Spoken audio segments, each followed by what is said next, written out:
Hi, y'all. Thank you so much for agreeing to be on my development panel. The goal of this is pretty simple. It's to help me take a deeper look at the tools that I'm already using and perhaps help me develop new ones. It should take about 5 or 10 minutes a month, and your honest opinion. I'll ask you for some feedback as well.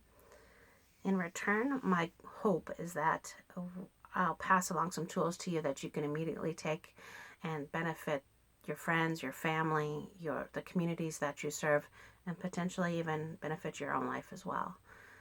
So the first tool that I'll teach you is very simple.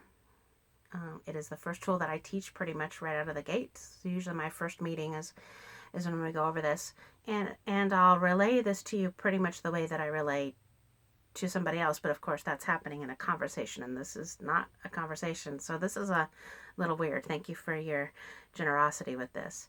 So the first tool that I typically teach is a game. It's called the $1 bill or $5 bill game, and it's very simple.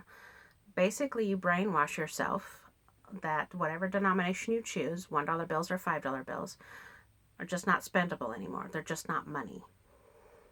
And I tried this on myself first. I chose $5 bills, and I spent about 2 days occasionally reminding myself that $5 bills are no longer spendable. They're just not money.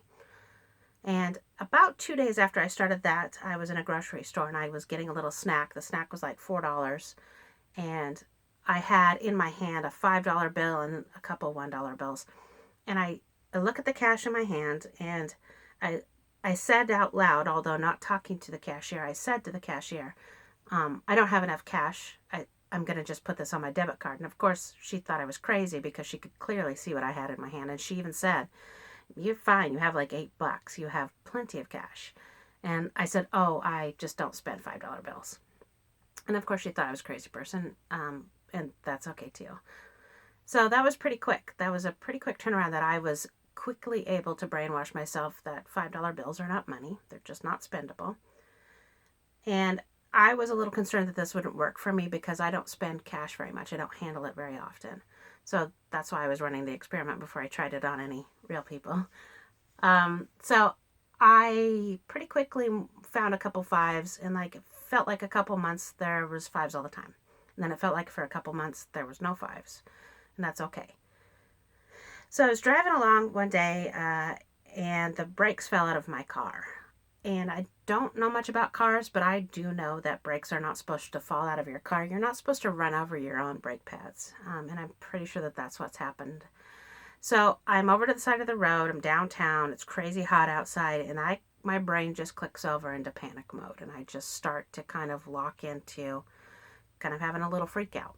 And the mental conversation that I'm having with myself is, you go to Firestone right now and you fix this. You make it stop. You fix it right now. I don't care what it takes. We'll take care of it later. Fix it, fix it, fix it, fix it, fix it.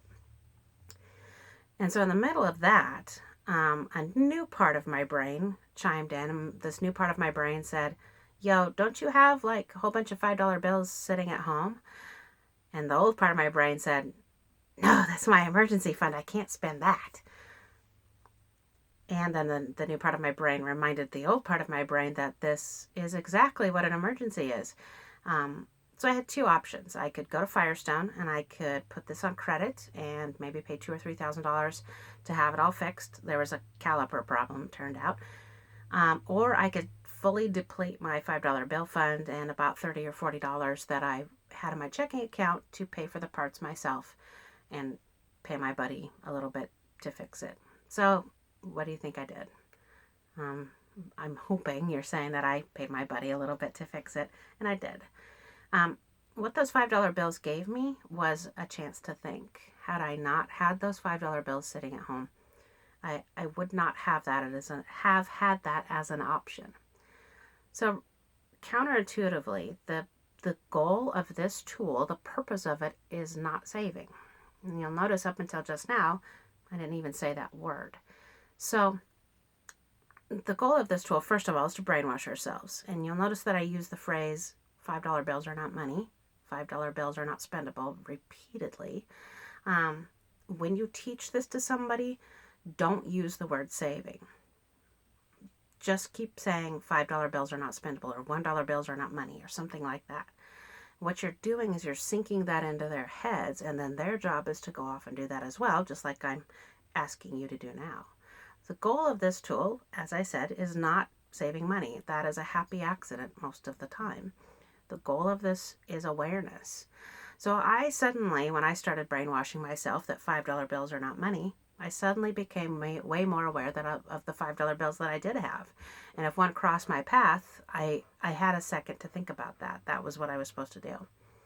What's cool about this tool is that you don't have to put them anywhere. Like, I have fives in my closet, I have fives in my car, I have fives in my purse. It doesn't matter where they are because they're not money. They're just not spendable anymore.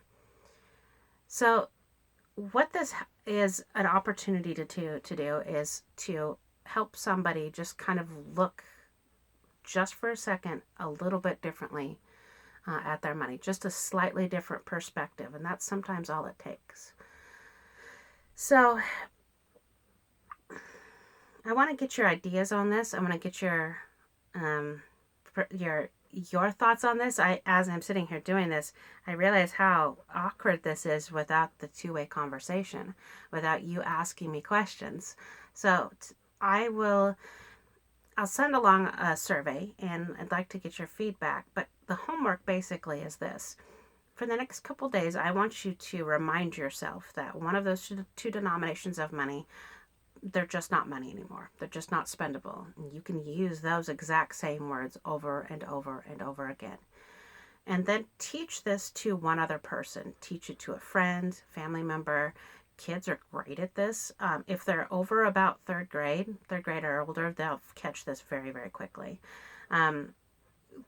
Colleagues, folks that you work with, folks that you work for, if you work with, like if you're in the resource or assistance community, teach this to just one other person and then just kind of watch.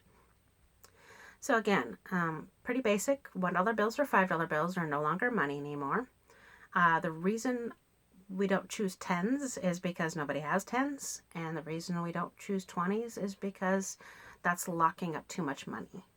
The reason we don't do coins is because pretty much everybody's already doing that, and we need to kind of take this up to the next step. And again, using just repetitive, I know it sounds like it's going to annoy somebody, but it really doesn't. Using the concept of basically brainwashing yourself that $1 bills or $5 bills are just not money anymore, and then just encourage them to watch their behavior. I come back, I've had people come back a week later, and they saved up 11 $1 bills, and then they spent 11 $1 bills. That's okay. What we're doing is we're just watching. So give me some feedback. Let me know how you think this went. If this format isn't great, please let me know. If my presentation of it was not great, please let me know. I think probably the next one will probably be just written. I am really, really, really looking forward to hearing from you. So please reach out if you have any questions. If you think I really need to redo this whole thing again, please let me know. I am so grateful for your time today, and I hope to talk to you soon. Thank you so much. Bye-bye.